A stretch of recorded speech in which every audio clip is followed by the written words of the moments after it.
السلام عليكم ورحمة الله وبركاته. كنتمنى تكونوا بخير في أفضل حال. في هذا الفيديو بحول الله تعالى غادي نتكلموا عن مواعيد كل مقابلات الرجاء الرياضي ضد شباب المحمدية، وكذلك مقابلة نهضة بركان ضد المغرب الفاسي، وكذلك مقابلة الجيش الملكي ضد حسنيات أكادير. المقابلة الأولى غادي تجرى الساعة 4، هي مقابلة الرجاء الرياضي ضد شباب المحمدية. الرجاء الرياضي في حالة انتصار في هذه المقابلة غادي يولي في الرتبة الثالثة، أما شباب المحمدية فهو تائه في أسفل الترتيب. هذه المقابلة بالنسبة لي أنا محسومة للرجاء الرياضي، وهذه أول مقابلة للإطار الوطني وهو الرجاء طبعا عبد الصادق.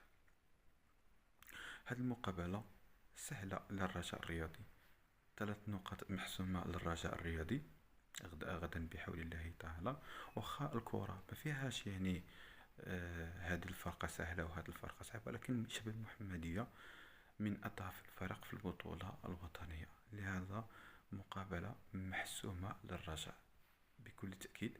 مقابلة محسومة للرجاء، والرجاء في حال انتصر في هذه المقابلة غادي يولي في الرتبة الثالثة.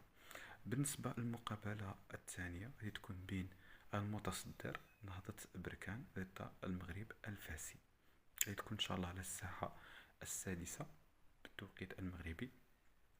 نهضة بركان في حال أن انتصر المغرب الفاسي غادي تولي عنده 33 نقطة، يعني غادي يبتعد في الصدارة. إلى انتصر على المغرب الفاسي وانتصر لشباب المحمدية غادي يكون واحد النسبة عنده أنه يفوز بالبطولة الوطنية، واحد نسبة 60%.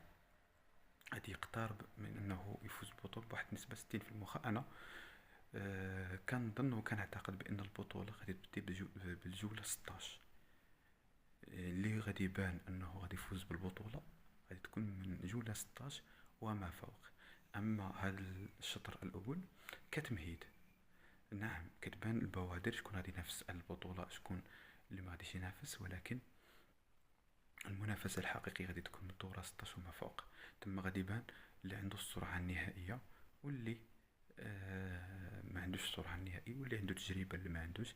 لهذا إلى يعني بغاو الجماهير البرتقالية أو الجماهير النهضوية أو الجماهير البركانية أنهم يفوزوا بالبطولة، طبعا خص يملؤوا الجنبات ديال الملعب ابتداء من مباراة المغرب الفاسي، لأن مباراة المغرب الفاسي هي مفتاح البطولة بالنسبة لنهضة بركان، ومقابلة المحمدية تكون خارج الميدان. لهذا في حالة تعثرت نهضة بركان في مقابلة المغرب الفاسي غادي تعطي فرصة للخصوم أنهم يشددوا الخناق على نهضة بركان، وغادي يكون الضغط على نهضة بركان في حالة أنه تعثرت المغرب. أما في حال انتصر غادي يوضع الضغط على الفرق الأخرى. لهذا إلى بغاو الجماهير البرتقالية أنهم يفوزوا بالبطولة خصهم يعمروا الملعب ويشجعوا الفريق. في حالة أنه الملعب كان فارغ وتعثرت نهضة بركان غادي يكون عليها الضغط، وواحد النسبة اللي كبيرة توصل ل90% تمشي لهم البطولة. بالنسبة للمغرب الفاسي، حتى في المغرب الفاسي فريق عنيد، فريق مرجعي، فريق كبير. شفنا هاد الجيش الملكي انتصر على الجيش الملكي، انتصر على الوداد.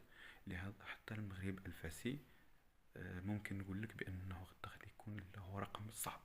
دائما ما كيواجه نهضة بركان كيكون فريق عنيد، كيكون فريق عنيد. لهذا إلا بغات المغرب الفاسي تربح هاد المقابلة غادي تلعب بواحد النسق بحال فتح وبحال اتحاد طنجة. في حال انه لعب بالطريقه اللي لعب بها النادي المكنسي غادي يخسر. وشوف نهضة بركان، الا مشات نهضة بركان يعني سبقت الهدف غادي تصعب المقابله على المغرب الفاسي. المهم غادي نشوف المقابله كيفاش غادي تمشي. واخا المغرب الفاسي عندهم حارس عملاق وهو شهاب، عندهم حارس عملاق، ولكن واخا هكاك يعني كيبقى انه تشوف كيفاش تجاري المقابله. الى المغرب الفاسي جرات المقابله بالطريقه ديال الفتح واتحاد طنجة غادي تشكل غادي تشكل واحد الخطوره على نهضة بركان، وغادي تشكل عليها بالهجمات المرتده الخطوره ويقدر تنتصر عليها. المهم غنشوف المقابله غدا بحول الله تعالى نشوفوا، لان هذا المقابل بالنسبه لي انا لقاء متكافئ. المغرب الفاسي فريق كبير ونهضة بركان فريق كبير. بالنسبة للمقابلة الأخرى بين الجيش الملكي ضد الحسنية أكادير، غتجرى في نفس التوقيت مع مقابلة ديال نهضة بركان ضد المغرب الفاسي، غتجرى الساعة السادسة بالتوقيت المغربي. غادي نشوف الجيش الملكي. خاصة الجيش الملكي صراحة أنا كنظن بأنه غادي ينتصر في هذه المقابلة. جيش ملكي قوي، شفنا هاد الوداد وما شفناش يعني هذيك القوة عاد اللي شفناها الجيش الملكي ضد سان داونز. ضد سان داونز كان أقوى المقابلة ضد الوداد. المهم غادي نشوفو، ولكن الجيش الملكي كنظن بواحد النسبة ديال 90% غادي ينتصر في هاد المقابلة. نشوفو المقابلات الثلاثة. الجيش الملكي كنرشح انه ينتصر.